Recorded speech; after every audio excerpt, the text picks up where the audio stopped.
As oil hits prices not seen in years, the currencies of certain countries that export oil as a major commodity are hurting badly right now. And today we're going to discuss the oil crash that could be a warning of the next financial crisis. You came here for the truth, so let me unveil that for you. Let's take a look at this out of CNBC. We're talking about the boom in stocks. Stocks have been doing excessively well right here, and this is where you get all the bulls coming out and praising all of the actions of everyone, and everyone is so happy right now. So the Federal Reserve had one of their scheduled meetings, and of course, always here, the stock market hangs onto every single word that they say. U.S. stocks rallied on Thursday, with the Dow Industrials climbing more than 400 points for the first time in 3 years, as investors applauded the Federal Reserve's pledge that it would be patient in increasing rates. Everyone knows that as soon as the interest rates rise, the stock market will go down. The stock market will continue to rise as long as the Fed promises to keep the rates down. And this is quite interesting when we look at it, that the fundamentals here are not really comparable. They do not correspond to the stock market and all of the reality of the situation. This is really historic times here, that interest rates have been this low for this long, and yet the public is simply not waking up to the fact. We have major distortions in the economy right here, and something has to give.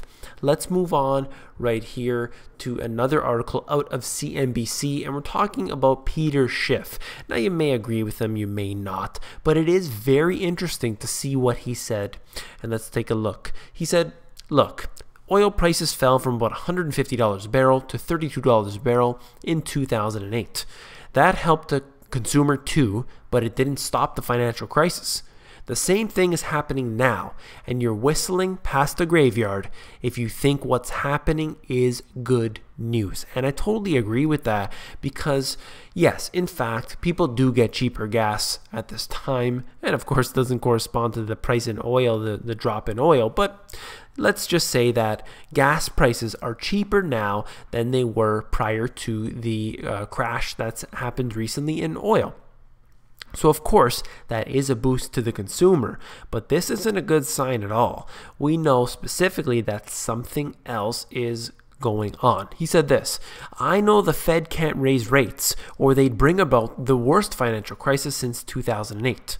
I don't know when they're going to tip their hats, but they're going to have to come clean about launching QE4, because if they don't do it, they're going to have a worse financial crisis than we saw in 2009.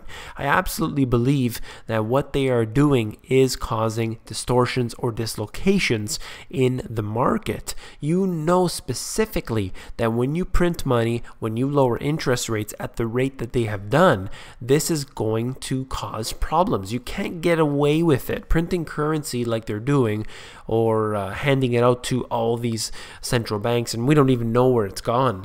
But we know that this causes problems, and that's what we have right now, what we are witnessing today with the price of oil. And then you look at assets like the equities markets that have been increasing dramatically, but that's not, of course, as I say all the time, this is not really a reality. We are seeing a devaluation of the currency, and that boosts up the stock market. When you print money, you cannot necessarily control where it goes. Certain assets can be in an inflation or hyperinflationary scenario, and others can be in a deflation. That's just the way it works. In my book, I just wanted to highlight one quick point. A major disruption in any commodity will cause its price to skyrocket. And then I say, just to give a little advice, keep an eye out for price moves after an oil spill, an earthquake, or some other event as a teaching tool. That is very good information there. But I would say that what we're experiencing right now isn't an oil spill, it's not an earthquake, or some other major event that's happening. It is more of a geopolitical event, and it is also economically bound right here.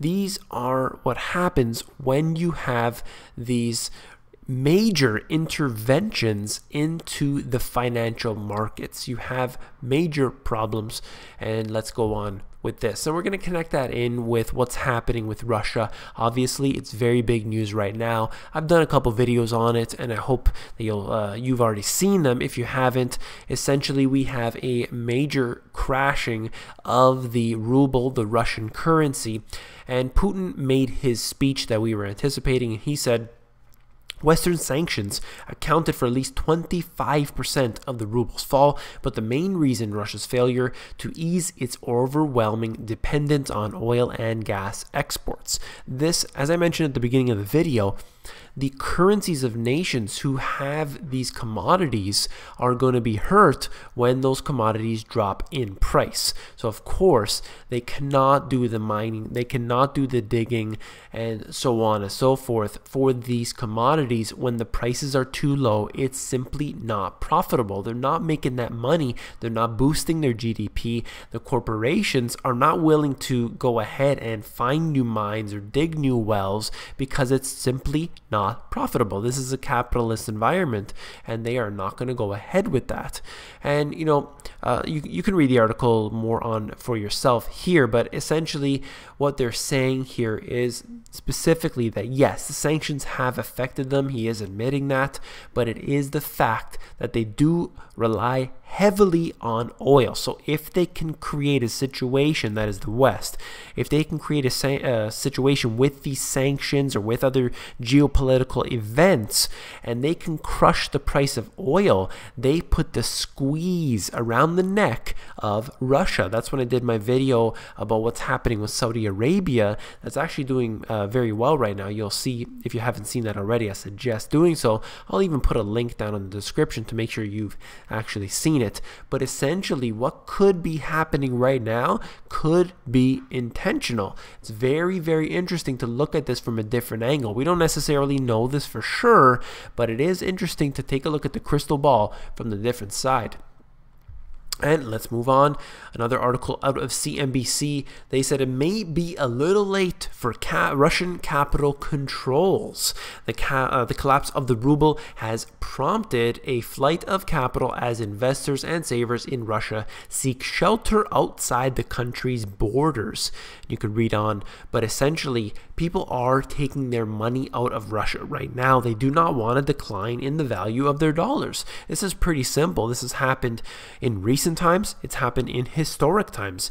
For those who have read the thousands upon thousands of pages of historic data, you will know that. You have seen this before. This is nothing new. For those of you who have actually gone out and read the books, you as well as I know how deep this information goes and how this is nothing but a cycle repeating. So to get on with this, when you have a devalued currency, people are going to run. They're going to have bank runs. But of course, they will continue to print money. They will do anything they need to do in order to support the banking system. In this case right here, already this is confirmed that money has left the country. This happened in Crimea, and unfortunately many individuals didn't get their money out in time. However, you see this happening historically, and we can see that in our own countries depending on where you live. If you have a issue going on, whatever that may be, a geopolitical event, a major crisis, financial crisis, you will see the currency perhaps will take a decline, and you will see cash running out. If it gets really bad, you will see a bank holiday. The bank holiday will then impose capital controls. And if the people can't get their money out, which has happened so many times before, they are going to react, and this is known as civil unrest. Be prepared for that. This is out of Reuters. Russia says will react if the US imposes new sanctions. So right here, they had admitted, Putin admitted that yes, the sanctions did affect us. It caused about 25% drop. And of course, that hurts them. They said this: Russia will take countermeasures if Washington imposes new sanctions on Moscow over the Ukraine crisis. And that's Russia's deputy foreign minister. So a high-level person here speaking these words, saying that they're going to have some retaliations this time around should they impose the sanctions. So this is really a war that has been escalating in many ways. They're calling it the next Cold War.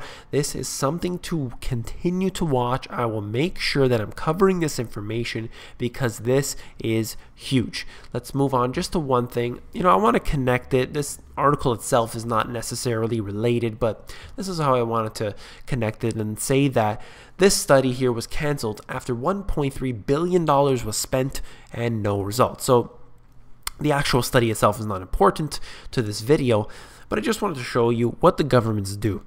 They spent over $1 billion on a study and then just called it quits, just scrapped it. And the reason I mention this is that the governments have this way of ballooning themselves up so large. They need to spend all of this money that they have, and they do nothing but waste it. All of the money is being controlled by the hands of the few. This is going to show you in the financial industry, in the political realm, and every other industry like the healthcare industry, the agricultural industry, and everything. It's all being used against us. We are never able to have it our own way. It's pretty sad. It's pretty amazing to look at. And these are the kind of things that, of course, I'll continue to bring out, but you also need to research for yourself and realize the failure of this government structure. It has done nothing to help or support us, and that is very, very unfortunate. So if you found this video informative, please give me a thumbs up and don't forget to become a subscriber to the videos. The videos on here are so important.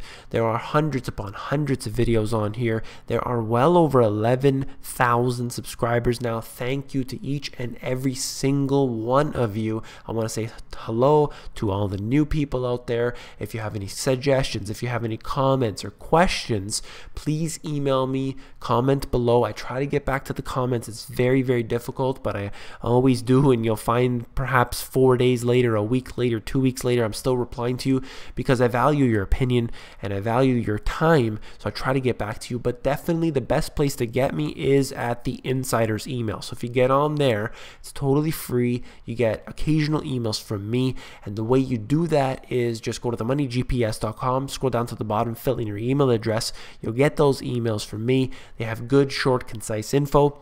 And as I said, it's just some good information in your inbox. Hope that I'll see you there, and I will talk to you tomorrow.